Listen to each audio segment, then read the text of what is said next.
I decided I wanted to, kind of quit the corporate America job scene and waking up in the morning, fiendishly excited about doing. Also for speed flying to begin to have legitimacy as a sport in the US rather than kind of being this rogue renegade thing. Many people have said we shouldn't talk about or we shouldn't instruct things like barrel rolls, to even visually inspect your canopy if you want to. For some individuals, that is a better and safer path. It's a little bit of the poor man's gondola.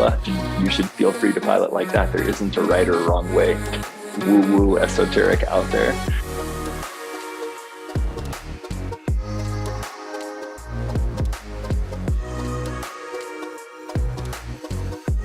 So, hey guys, hey everyone. So today we have our SpeedFlyer story with Carl Weiseth. Carl is a founder of speedfly.com and is pretty well known in US, especially SpeedFlyer. Tell us from the beginning, what's your story like? How it happened? Probably the most interesting components to my story start after I graduated from university. And I was working at a biotech company. I was not incredibly happy with my job. And I started spending more and more time outdoors in the forest, hiking and exploring, and eventually getting really excited about building a treehouse on the top of an old growth Douglas fir pine tree in two different areas of between 90 feet and 120 feet up in the top of this tree. And one evening at the end of October, there was a huge windstorm and I got blown out of the top of the tree and fell 90 feet flat on my back. I was actually camped out in a little bivvy sack that night, just testing out this new tent I had just purchased. So I kind of joke that the first experience I had flying on ripstop nylon. I landed flat on my back. I broke 6 vertebrae, 6 ribs through both my lungs, shattered 9 teeth, ruptured spleen, ruptured appendix, really badly bruised intestines. I was in the hospital for the next 2 months, and then healing for the next several years. And that kind of shook me out of the societal mold a little bit. And after I had healed up from that, I decided I wanted to kind of quit the corporate America job scene, and I took off to Thailand, lived over there for a year, came back, and kind of started trying to pursue an alternate existence in the US, moving down to Santa Cruz and starting this business, Third Eye Pine Cones, that I've been doing for the last 10 plus years. And through touring around and doing music festivals and teaching people about pinecone jewelry, I met a guy on an airplane who had a speed wing in his backpack. And we started talking. He started telling me about speed flying. And one thing led to another. I ended up traveling with him to Lauterbrunnen and beginning my speed flying career there under his somewhat questionable tutelage. So which would you consider like the biggest part of your life? Like, is it doing the jewelry or is it flying and teaching people? Yeah, at this point, it really is a split between the two. Third Eye Pine Cones has been what supported me to be able to create the independence in my life, to be able to pursue speed flying. And it's still a big part of my both financial reality as well as kind of like my day-to-day focus. And then speed flying, has more recently occupied more and more of that time. And has certainly been, what I'm waking up in the morning, fiendishly excited about doing, as I'm sure you understand. But yeah, I try and balance my time between the two of them, and there are different points in the year when one or the other will occupy more of my focus. All right.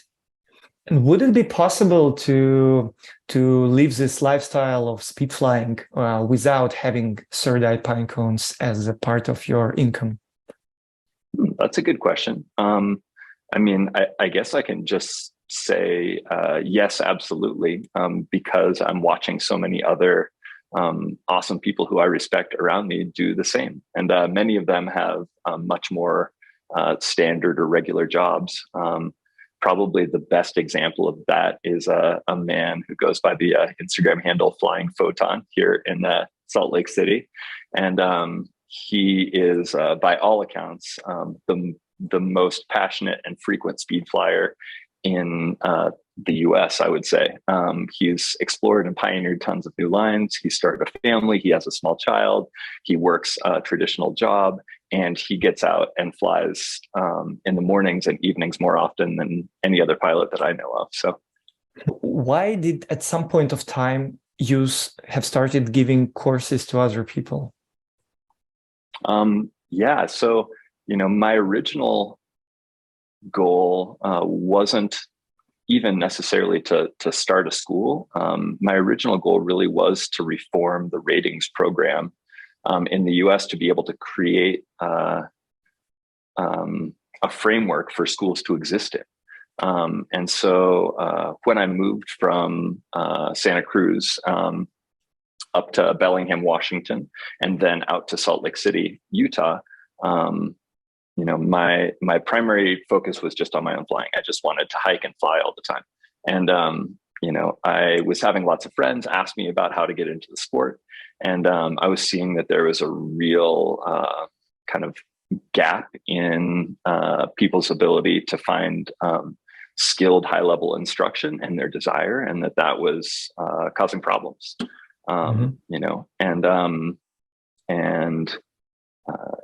Yeah, and I was excited about trying to create some framework for people to not only find instructors, but for instructors to be able to standardize their learning process, and for everybody to get on the same page, be able to share their skill sets in a collaborative, non-competitive fashion, and also for speed flying to begin to have legitimacy as a sport in the US, rather than kind of being this rogue renegade thing that that paragliders and hang gliders and other people in other sky sports were both terrified and also critical of. And so I began working with the United States Hang Gliding and Paragliding Association to create a more standardized speedfly rating system, similar to the paraglider and hang glider rating systems that they already managed.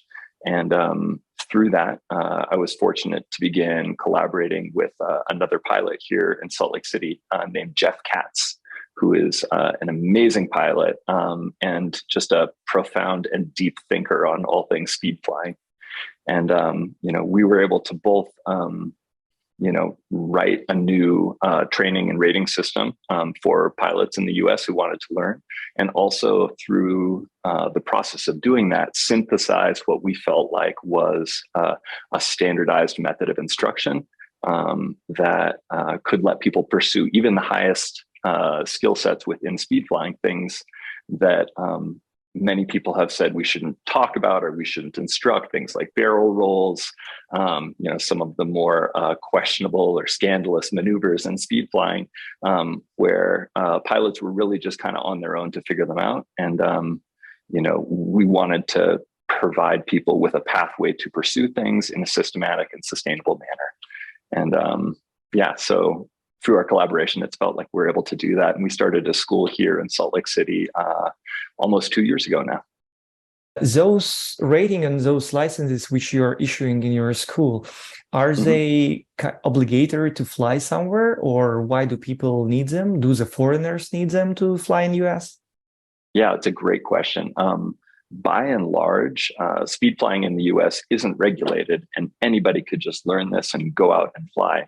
However, a lot of the best and most common speed flying sites in the US are owned by private landowners or public land that's being controlled in some form or fashion. And at those sites, if they're an USHPA regulated site, then somebody will need to have their speedfly rating in order to fly at those.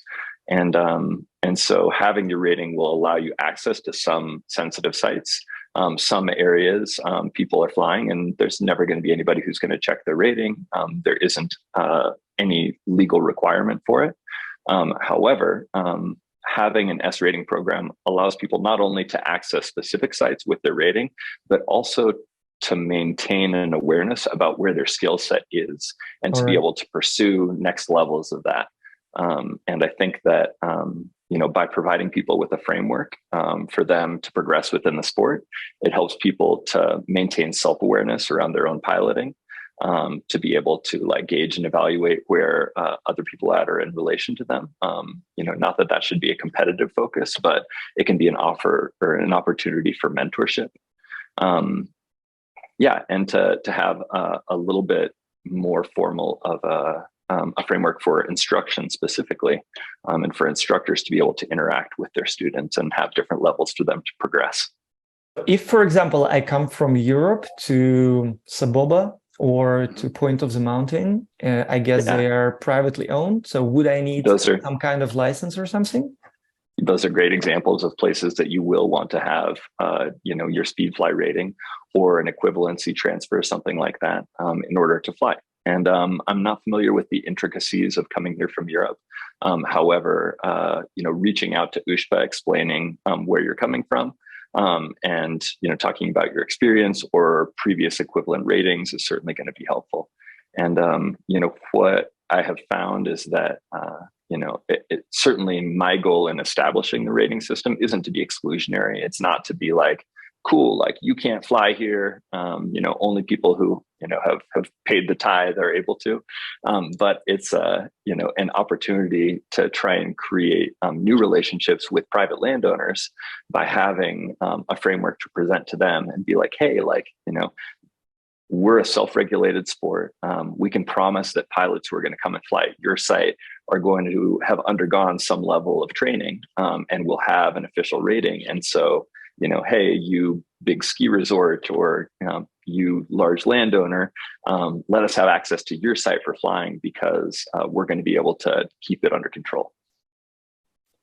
So your training 10-day course is built for people without any prior paragliding or skydiving experience, which is pretty rare on the market. So how do you feel about that? And how the people themselves and how other instructors feel about that? Yeah, there's been a little bit of pushback to that initially, particularly from people in the paragliding world, who I think have had a fundamental belief that that people should learn to paraglide before they learn to speed fly. And I understand where that perspective is coming from. And I even think that for some individuals, that is a better and safer path. Some people should spend 2 years on a paraglider before they think about speed flying. However, for many people, particularly young, athletic, driven, excited, go-getter people, what was happening is people were wanting to speed fly very badly. And they were being told, cool, go learn to paraglide. And so they would take a paragliding instructor or a paragliding instruction course. They would learn a sport that they weren't really that excited about originally anyway. They would then take what they had learned from that paragliding experience and essentially teach themselves to speed fly from there, because they've been introduced to the fundamental ideas of piloting a canopy, but they haven't received any of the actual instruction that is specific and quite critical to speed flying as an independent discipline. And so by teaching people to speed fly and to speed fly as their primary focus, all of these people are taking their first flights on paragliders, on small paragliders, and paragliding is still a component of their learning experience. However, it's a relatively short and transitionary phase into wings that are more like the Dragonfly, Ozone's Dragonfly, which I continue to view as the absolute best beginner training and just kind of beginner wing in general for people's first year or two of speed flying. But using wings that are a little bit larger, that bridge the gap between 13-meter Mirage or Rapido and a small paraglider has been really important in being able to help people safely access the sport and learn important parts of paragliding and focus those skills specifically on speed flying, because that's in fact what they want to do. That's actually a great answer, and it makes a lot of sense. I actually haven't even thought about it, even having friends who were wanting to do speed flying so much, they just did it from the beginning with no instruction. So it makes a lot of sense. One short thing I'd add to that as well, there are a lot of skill sets that are very unique to speed flying that aren't the focus for paragliding. And so there are many things that a pilot won't learn that are very important for them to know if they're going to be pursuing speed flying that wouldn't be part of a paragliding instruction. And so this is another reason I just think it's very important to focus on the actual discipline people want to do, so that they're able to receive the most accurate instruction for the skill set they want to acquire. If you would have one person with 1 year of active paragliding and one person with 1 year of active skydiving, which one would be your student you would love to work with more? Well, it very much depends on the individual. However, generally speaking, the paragliding experience is going to be a much better transition of skills over to speed flying than skydiving. And, this is borne out both by my observation of accidents and incidents and who has the most frequent accidents and incidents, as well as just watching pilots go through that learning experience and seeing who kind of like catches on more quickly. There is a lot of the delicacy of hand movements that a paraglider will have learned from piloting even their paraglider that skydivers, whether they intellectually grasp or not, their muscle memory is just often for very large and abrupt arm movements. And even if they know that they need to be piloting more delicately and using weight shift to steer their wing in moments of emergency or panic, their previous kind of muscle memory imprint will take over. And that can be, very dangerous for them. So again, I want to stress it depends on the individual and their level of experience in the sport. Somebody who's been skydiving for 1 year can do a lot of skydiving, or they can do very little. And the same with paragliding. But, generally, if I had to choose between those two groups, I would choose the paraglider. So the courses you do in US, they are quite pricey. And I understand it's a sensitive question as they cost more than any average course in Europe. So is that a common thing for US market, or what can you say about your marketing strategy? Yeah, I think that's a great question and not a sensitive question at all. In the sport and in instruction, I oftentimes have found that you get what you pay for. And I strongly feel this is one of those instances. The combined decade of experience in speed flying that Jeff Katz, our lead instructor, and I are bringing to the table is something that it's very difficult to find from other instructors, particularly within the US. Jeff is an incredible instructor and teacher and a very deep thinker in the world of speed flying. And he's traveled the world for a number of years, learning from the other best pilots, learning from the other best instructors, and distilling that information down into something that is a very unique offering and allows people to not only enter the sport safely, but also provides them with the trajectory for ongoing learning and training into the future so that they can not only, assess their own skill level, continue to make progress, and continue to pursue their goals into the future, even after they're done with their basic training with us. I think the important part to remember about pricing for training like this is that, this needs to be a price that can convince Jeff and I to not be off speed flying, which is what we would rather be doing most of the time anyway. So things are priced accordingly. So the last thing I found on your website is that you with Jeff provides the ability to any person to upload their video and to make the detailed review of the video together. Yeah. to see the technique and stuff, which sounds super cool for me, as I like Yeah. in the area I'm working, it's pretty common thing. And Yeah. is it very popular now? How much people are willing to do that? So we have actually just added that functionality to our website and added that as kind of a public offering. We haven't even, advertised or posted that on social media yet. So this will be the first that many people are hearing about it. However, already we've had quite a bit of interest in it. And having access to Jeff Katz as a lead instructor, reviewing your flight content really is a fantastic window into people's personal piloting, and a really amazing opportunity, especially because of all of the different kinds of cameras, everything from GoPros to 360 cameras behind us.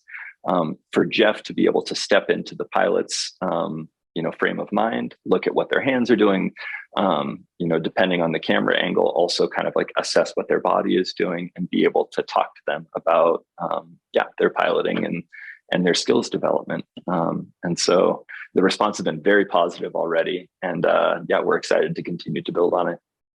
One piece to that I would add is I think that it's quite special for pilots who aren't able to travel or maybe don't have a lot of money for instruction. As you noted, sometimes clinics and courses can kind of feel expensive for people.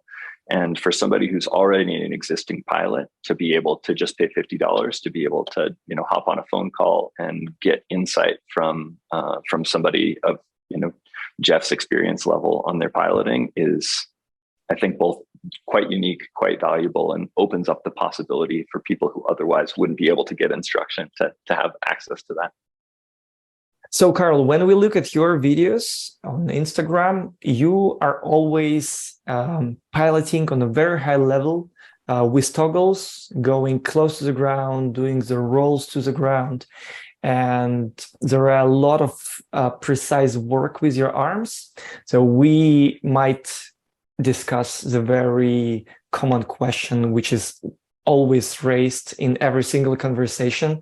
So toggles or rears or BC connections. What is your approach? What do you teach? Do you think it is a safer way, or it is because you're flying rapidos, or it's probably more American style of flying thing? I think that's a great question. I definitely don't think it's a more American style of flying.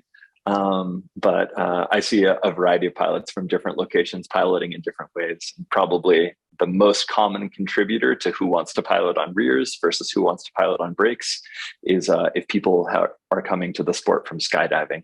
And people who are previous skydivers often, will prefer piloting on the rears because that's something that already feels comfortable for them from their skydiving experience. More broadly, I think that, the most important thing to focus on here is that speed flying is about having fun. And so whatever way you want to pilot your wing brings you the most joy, you should feel free to pilot like that. There isn't a right or a wrong way. There are safety components to different ways of piloting your wing.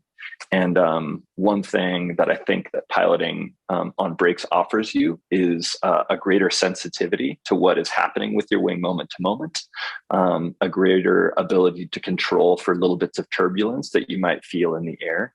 And, not every flight is perfectly smooth. And oftentimes flights will have unexpected pockets of turbulence in places you might not have thought that you were going to feel them. And in those moments, I think not only can you feel what's happening with your wing more accurately on the brakes, but you can control for collapses more quickly there as well, particularly because I think the most common kinds of collapses on speed wings are where your wing is moving too quickly in front of you.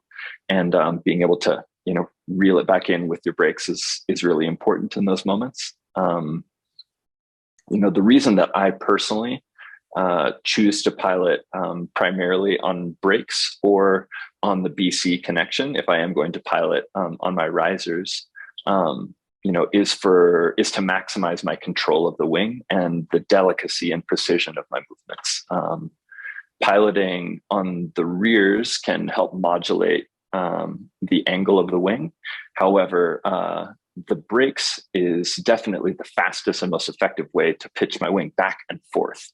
And so that side to side motion is going to be much more quick with brake or toggle inputs. The other thing that piloting on toggles brakes allows me to do is to slow the wing down as well as speed the wing up. And because my goal, typically, it depends on the line, but typically is to trace the landscape as accurately as possible and to get as deep down into the deepest sections of the line that I can. Sometimes I want to go really fast. And, always, whether you're flying on rears or brakes, the fastest you can fly the wing is no inputs, hands up. And so, sometimes I want to go really fast and then I'm hands up, I'm controlling with weight shift.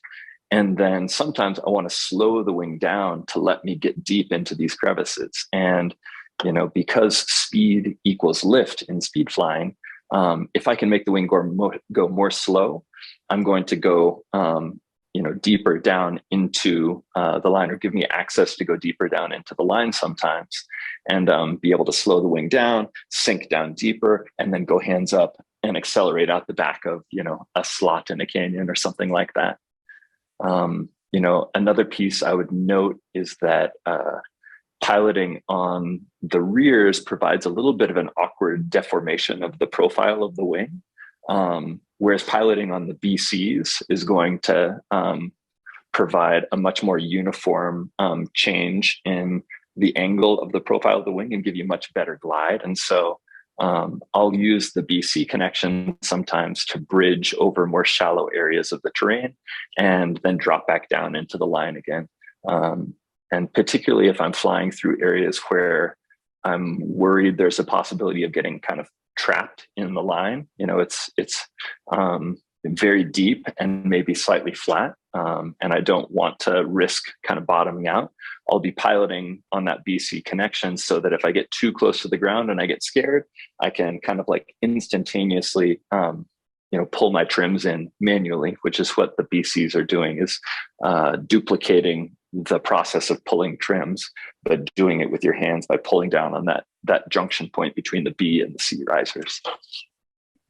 And what would you do when you want to do a nice big swoop? Brakes or BCs? Oh, yeah, that's a good question.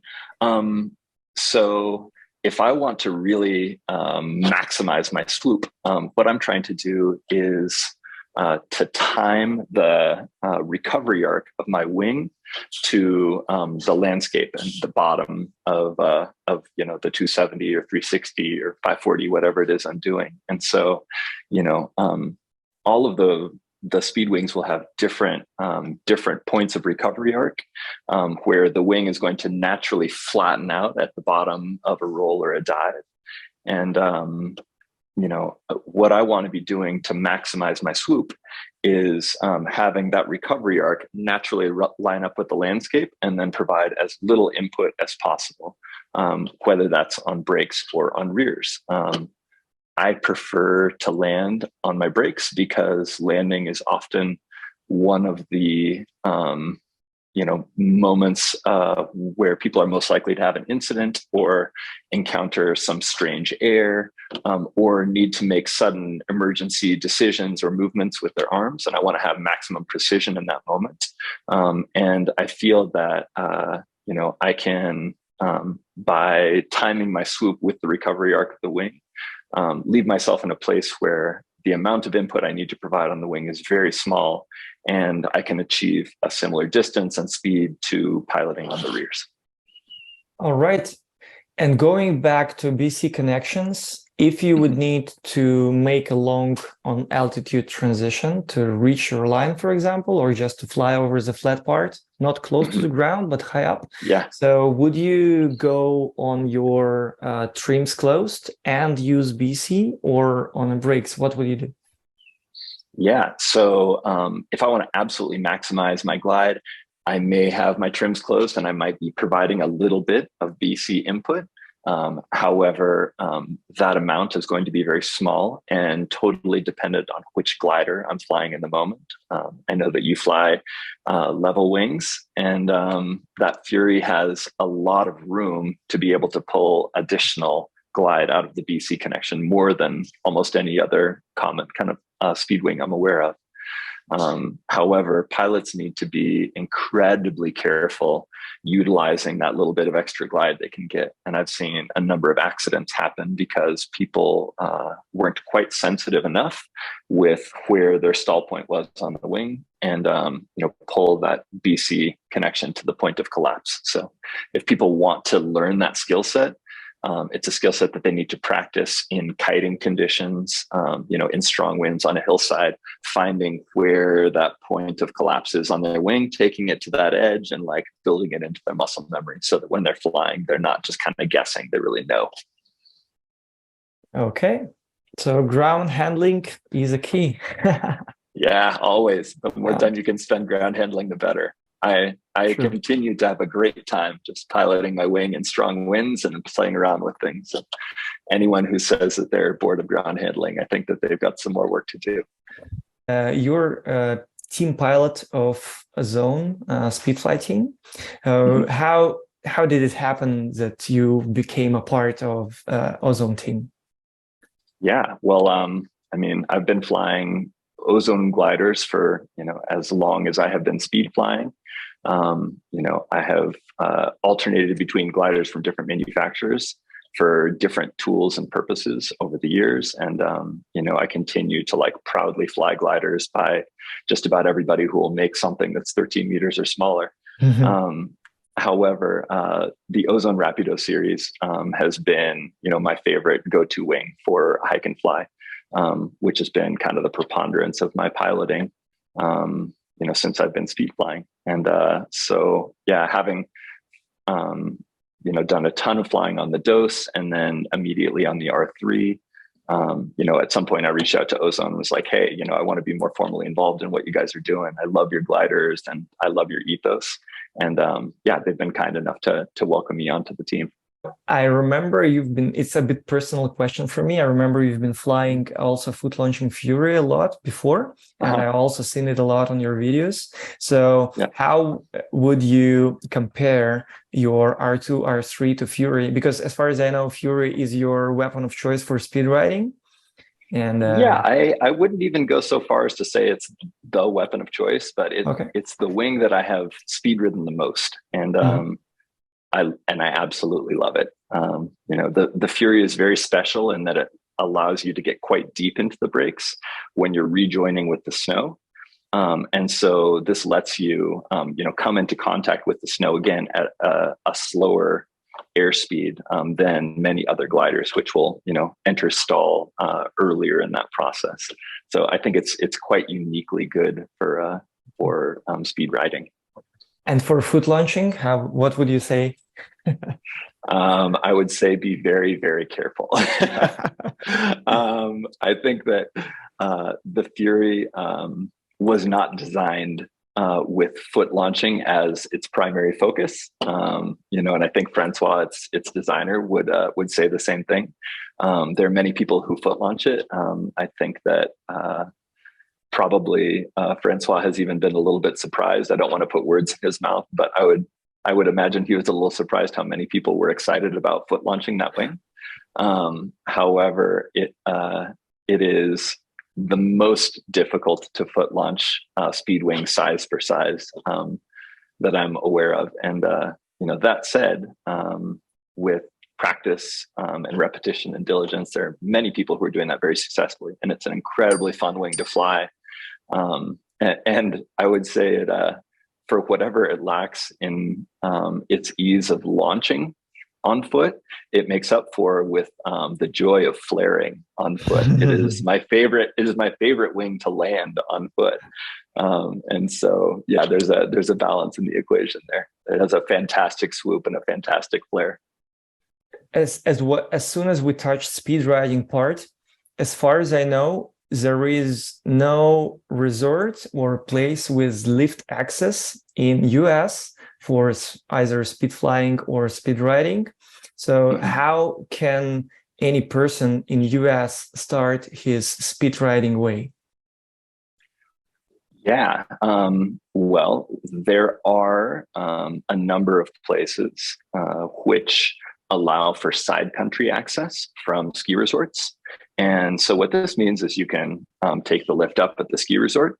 You can ski off of the top chairlift just out of bounds. You can launch your wing, fly down to the bottom, re-enter the ski area, and take a lap up. And I think that among people who fly there, those are relatively delicate areas. There's a sense of people, wanting to maintain safety and not wanting to kind of like blow up their local spot, which I think we can all relate to. So I won't name those on camera now, but people can do their own Googling or ask around in the community to find out. Those are somewhat special places, and there's a variety of them within the US that let people have a lift access speed riding experience, but none of those are anywhere close to what the experiences of being in France or Italy or Switzerland and being able to just up and down, up and down, up and down. All of the ones in the US require some amount of kind of like hiking or touring or bullshit to kind of get in and out of the ski area. So they're not perfect substitutes. And what I'd say is that many of the people who I have seen get the best at speed riding within the US have done it by ski touring and, by going out and hiking in the mountains, with their skis on and ascending mountains, by ski touring and then flying back down. And it's part of what I think makes this community of speed flying pilots in Salt Lake City so special is that there are many highly skilled pilots here who have never experienced speed riding or speed flying with lift access on a gondola or a chairlift. Their entire skill set has been built by hiking up mountains and flying down them. And they're very good because they've put in a ton of time and energy and work into not only the flying part, but also the hiking part. And it creates a beautiful community. This is impressive. So part of what I think is really exciting about the SpeedFlyer rating and training program is it gives us a platform to be able to approach private landowners as well as ski resorts and have the discussion with them about being able to use their property for speed flying. So I'm hoping that we're able to begin pioneering more of those relationships in the future. USHPA allows us to have third-party insurance, and as we're able to begin collecting more data about accidents and risk, I'm hoping that we're able to equate ourselves more to a sport like mountain biking, which 10 years ago was almost unheard of for lift access within the US and now is very common at many ski resorts. But I think that we need a level of kind of like official representation, which I'm hoping that, the USHPA rating system provides for us. I think it's also worth noting that there are a couple private land ownerships that do offer, laps up the mountain, with Saboba in California being one of those. And so we just had an awesome Halloween boogie out there. It's a place where you can jump on a quad and they'll drive you up the mountain, and you can fly down and they'll drive you right back up again. And so, it's a little bit of the poor man's gondola, but it gets the job done for getting regular laps out here. And, there also are a number of different just drive up locations that you can drive a truck up or drive a car up and fly down within the US. And so people will often use those, in lieu of having a gondola or a chairlift. During your personal career, did you have some really bad accident? Man, the falling out of the tree was certainly my biggest accident. Yeah. Okay. While speed flying. yeah. Right. Totally. However, I've also had a number of other close calls and accidents in the course of speed flying.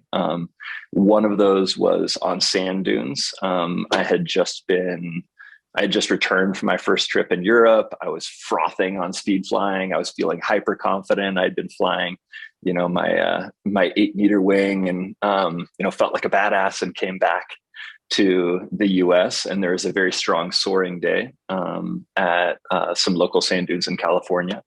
And I was able to, for the first time, be soaring my 13 meter speed weighing out there. And I was very inexperienced.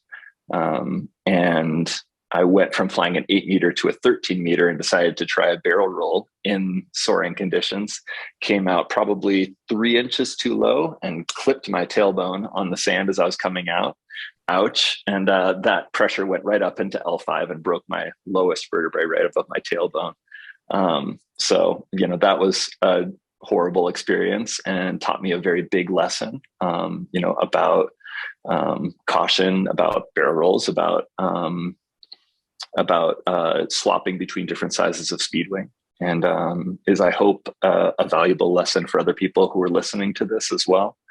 I've also, in the course of just like trying to push my barrel rolls lower on skis, have come out of those low in fluffy snow and have splatted into the snow on 2 different occasions.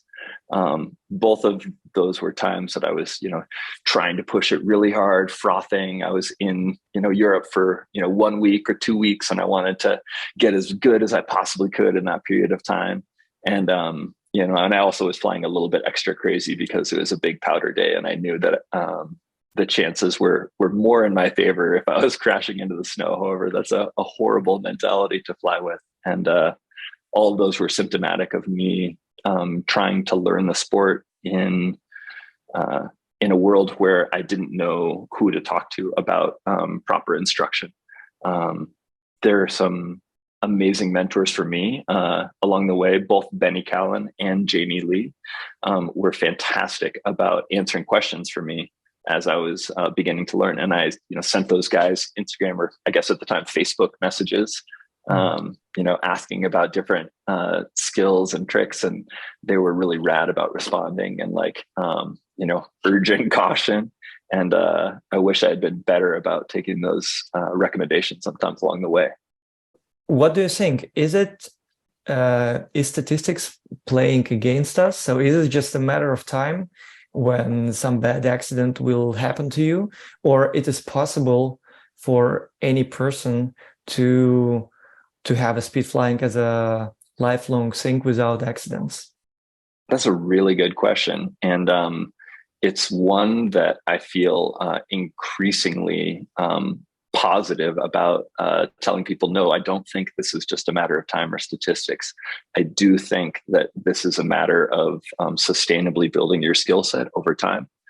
I do think that it's possible to control for virtually all of the risk factors and variables in the sport, because prior to taking off from the ground, we're able to make sure that we have a good feeling canopy overhead. There is the ability to reduce a lot of the risk variable in flying, as opposed to, even skydiving or wingsuiting, where, you are already committed to being in midair when your canopy is deploying. With speed flying, you have an opportunity to make sure that you like what you feel, to even visually inspect your canopy if you want to, depending on the launch and depending on what you're doing. I don't see any accidents taking place now that I don't feel were direct results of the pilot's decision-making, assessment of the conditions, or piloting techniques. Which is your favorite line of all time, and which is your favorite lift access resort you would prefer to go any given moment? Wow, that's both of those are fantastic questions. My favorite lines of all time are a couple unmentionable little cracks around Salt Lake City that are kind of like the secret speed flying spots that people here have pioneered and that pilots have shared between each other as they've progressed within the sport. And some of those are featured on videos that I've shared publicly. But none of them are ones that I would direct people to right now in this interview. I think that, there are so many different things that different lines have to offer. Sometimes there's deep pitted slot canyon gullies, and that's one kind of a beautiful and kind of crazy experience. and then, other lines will be, a series of descending rock shelves or, big green grassy hillsides that you can drag your feet across. And so it's hard to really pick a favorite because there are so many different flavors to speed flying, so many different ways to kind of like paint the mountainside with your wing. Mm-hmm. And what about lift access?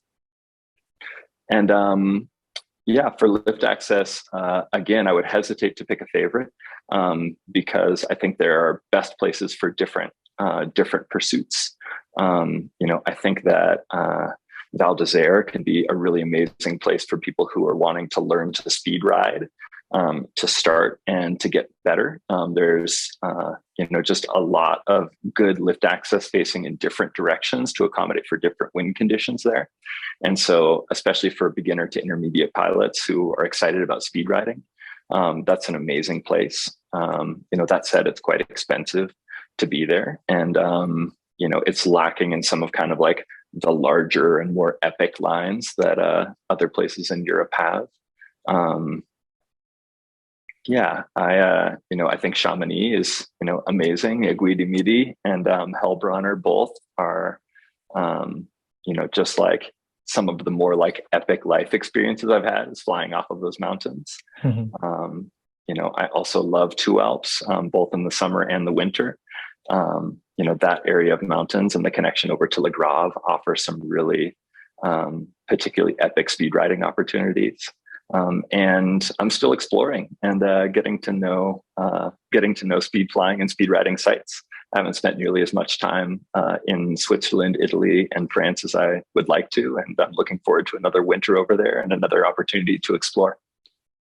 Do you have some travel dreams, like places you love to go, like you're dreaming to go for the last number of years for speed flying?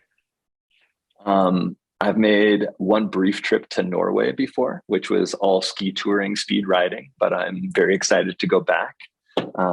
That's somewhere that's high on my list. And, I know a number of our mutual friends have had amazing flying experiences there.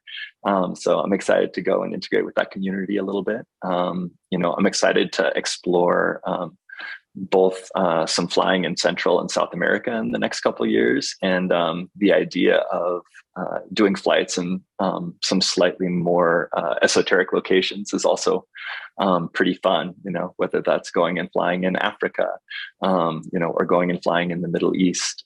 Gotten to do a little bit of paramotoring in Oman, and that was a really special experience, both culturally and for piloting. So yeah, more exploring in places that people haven't commonly flown is definitely the top of that list. Part of the challenge of going and flying in new locations is often the wind and weather models are not going to be as accurate because there aren't as many wind stations and available data resources to pull information from. And so, I think that's one of the big challenges to going and flying in somewhat exotic new locations is just being able to accurately forecast what the wind or weather will be doing on launch. And, particularly in Central and South America, there are some very windy locations where, you may have very short windows with good conditions for launch. And it can be difficult to find those and or wait long enough for those to occur. So, and last question for today is, why are you speed flying? What it means for you? Man, the answer to that has changed so much over the course of time that I've been speed flying. I think in the very beginning, that would have been for that exhilarated, slightly terrified, excited sense of flying for the first time. Over time, that became much more about the feeling of progress and skill development, and the joy of learning a new thing and practicing and honing your skill. And increasingly for me in the last 2 or 3 years, that has really come back to creating community and being able to share this sport with other people. And that's been more and more what provides me with a great deal of joy in kind of my like day-to-day interactions with speed flying. do you have this feeling during the flight, kind of meditative state of mind? Yeah, absolutely. I think many pilots will talk about that experience of feeling as though all of your presence and awareness is pulled into the moment, when you're speed flying or mountain biking or river rafting or doing lots of these other physical disciplines. They are a beautiful form of moving meditation. And I think that they pair very nicely with a regular meditation practice as well. I see speed flying as increasingly a kind of like beautiful tool of self-awareness and self-reflection. And, although that sounds a little bit like woo-woo esoteric out there, I continue to see my own personality reflected back at me through my pursuit of the sport and other physical disciplines. And I think that anytime that somebody focuses on progressing and learning something that is as complex and also potentially dangerous as speed flying, they are going to have a mirror held back up at them by that sport, in which they will be able to see themselves more clearly. Carl, thank you so much for this interview. I'm very grateful. Yeah. It was a great one. Yeah, and, likewise. Thank you. Cool. And see you flying. See you flying. Awesome. That sounds great. Thanks again for your time.